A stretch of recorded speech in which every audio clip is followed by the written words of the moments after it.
फूकी तू अनपढ़ ते मैं पढ़िया लिखिया। ओ भाई तेरा दिमाग ते नहीं खराब, सारियां गल्लां सेम ही हैं। तू भी रोटी खा के सुनदा है? हाँ ते मैं भी रोटी खा के सुनदा। ਇਹਦੇ ਚ ਕੀ ਵੱਡੀ ਗੱਲ ਹੈ? ਹੁਣ ਤੂੰ ਮੈਨੂੰ ਦੱਸ, ਤੂੰ ਪੜ੍ਹ ਲਿਖ ਕੇ ਅੱਛੀ ਜੀ ਕੰਪਨੀ ਵਿੱਚ ਨੌਕਰੀ ਕਰਨ ਲੱਗ ਜਾਂਦਾ ਨਾ, ਹਨਾ? ਉਸ ਤੋਂ ਉੱਤੇ ਤੂੰ ਕੀ ਸੋਚਣਾ? ਅਸੀਂ ਬਿਜ਼ਨਸ ਕਰਦੇ ਆ ਤੇ ਤੁਹਾਡੇ ਜਿਹੀ ਬਾਅਦ ਚ ਸਾਡੇ ਥੱਲੇ ਨੌਕਰੀਆਂ ਕਰਨ ਲੱਗ ਜਾਂਦੇ ਨੇ। ਤੁਸੀਂ ਪੜ੍ਹਾਈ ਕਰਦੇ ਹੋ ਨਾ, ਤੁਹਾਨੂੰ ਹਰ ਟਾਈਮ ਟੈਨਸ਼ਨ ਰਹਿੰਦੀ ਹੈ, ਪੜ੍ਹਾਈ ਕਰਨੀ ਹੈ, ਕਿੰਜ ਅੱਗੇ ਜਾਣਾ ਹੈ ਨਾ। ਸਾਨੂੰ ਬਿਲਕੁਲ ਟੈਨਸ਼ਨ ਨਹੀਂ ਹੁੰਦੀ। ਅਸੀਂ ਤੇ ਇਹ ਸੋਚਦੇ ਹਾਂ ਕਿ 2 ਕਦੋਂ ਵਜਣੇ, ਕੁੜੀਆਂ ਨੂੰ ਕਦੋਂ ਛੁੱਟੀ ਹੋਣੀ ਹੈ, ਅਸੀਂ ਕਦੋਂ ਇੰਝ ਉਹਨਾਂ ਦੇ ਪਿੱਛੇ ਜਾਣਾ, ਸਕੂਟਰ ਵਜਾਣਾ ਉਹਨਾਂ ਦੇ ਪਿੱਛੇ ਇੰਝ ਵੇਖਣਾ, ਹਾਏ ਹਾਏ ਕਿੰਨਾ ਮਜ਼ਾ ਆਣਾ, ਹਾਏ ਹਾਏ ਹਾਏ ਹਾਏ ਅੱਲਾ। ਹੋਰ ਤੇ ਹੋਰ ਜਦੋਂ ਤੁਸੀਂ ਕੰਮ ਲੱਗ ਜਾਂਦੇ ਨਾ, ਤੁਸੀਂ 3000 ਦੀ ਦਿਹਾੜੀ ਲਾ ਕੇ ਤੁਸੀਂ ਕਹਿੰਦੇ ਹੋ ਯਾਰ ਅੱਜ ਦਿਹਾੜੀ ਹੀ ਨਹੀਂ ਲੱਗੀ। ਤੇ ਸਾਡਾ ਪਤਾ ਕੀ ਸੀਨ ਹੁੰਦਾ, ਅਸੀਂ 800 ਦੀ ਦਿਹਾੜੀ ਲਾ ਲਈਏ ਨਾ, ਅਸੀਂ ਅਗਲੇ ਦਿਨ ਕੰਮ ਤੇ ਨਹੀਂ ਜਾਂਦੇ। ਅਸੀਂ ਕਹਿੰਦੇ ਓ ਮਾਈ ਗॉड ਸਾਡਾ ਜਿਹੜਾ ਹੈ ਨਾ ਹਫਤੇ ਦਾ ਜੁਗਾੜ ਲੱਗ ਗਿਆ, ਹੁਣ ਟੈਨਸ਼ਨ ਪਰੇਸ਼ਾਨੀ ਕੋਈ ਨਹੀਂ, ਹੁਣ ਜਿਹੜਾ ਹੈ ਨਾ ਹਫਤਾ ਆਰਾਮ ਨਾਲ ਨਿਕਲੇਗਾ, ਹੈ ਮਜ਼ੇ।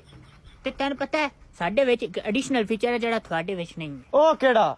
ਤੁਸੀਂ ਜਦੋਂ ਰਿਜ਼ਾਈਨ ਦੇਣਾ ਹੁੰਦਾ ਨਾ, ਤੁਸੀਂ ਇੱਕ ਕੰਪਨੀ 'ਚ ਲੱਗੇ ਹੋ, ਤੁਸੀਂ ਉੱਥੇ ਰਿਜ਼ਾਈਨ ਦੇਣਾ ਨਾ, ਤੂੰ ਇੱਕ ਲੈਟਰ ਬਣਾਣਾ, ਤੂੰ ਉੱਥੇ ਲਿਖਣਾ ਜੀ ਮੈਂ ਜਿਹੜਾ ਹੈ ਨਾ ਕੰਪਨੀ ਛੱਡਣਾ ਚਾਹੁੰਦਾ, ਮੈਂ ਤੁਹਾਡੇ ਨਾਲ ਕੰਮ ਕਰਕੇ ਬੜਾ ਮਜ਼ਾ ਆਇਆ, ਹੁਣ ਜਿਹੜਾ ਹੈ ਨਾ ਮੈਂ ਕਿਸੇ ਹੋਰ ਪਾਸੇ ਜਾਣਾ ਚਾਹੁੰਦਾ ਤੇ ਮਿਹਰਬਾਨੀ ਕਰਕੇ ਮੈਂ ਜਿਹੜਾ ਹੈ ਨਾ ਤੁਸੀਂ ਛੁੱਟੀ ਦਿਓ, ਹੈ ਨਹੀਂ ਕਰਕੇ ਤੂੰ ਰਿਜ਼ਾਈਨ ਲਿਖਣਾ, ਠੀਕ ਹੈ?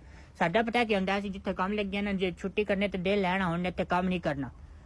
ਪਹਿਲੇ ਤੇ ਮਹੀਨੇ ਦੀ ਉਹਦੀ ਤਨਖਾਹ ਮਾਰਦੀ ਆ, ਠੀਕ ਹੈ? ਪਹਿਲੇ ਤਨਖਾਹ ਲੈ ਕੇ ਲੈ ਲਈਦੀ ਹੁੰਦੀ ਹੈ, ਉਸ ਤੋਂ ਬਾਅਦ ਉਹਨੂੰ ਗਾਲਾਂ ਕੱਢੀ ਦੀਆਂ ਤੇ ਅੱਗੇ ਤੋਂ ਵਾਸਤੇ ਇੱਥੇ ਕੰਮ ਹੀ ਨਹੀਂ ਕਰਨਾ। ਅਸੀਂ ਕੋਈ ਲੋਕਣਾ, ਅਸੀਂ ਹੈਂਜਾ ਐਨੀ ਕਰ ਕਿਸੇ ਜਾਣਦੇ ਹਾਂ ਭਾਈ, ਐਟੀਟਿਊਡ ਹੁੰਦਾ ਐਵੇਂ ਤੇ ਨਹੀਂ ਨਾ, ਕੋਈ ਆਮ ਬਾਬੇ ਤੇ ਨਹੀਂ ਨਾ।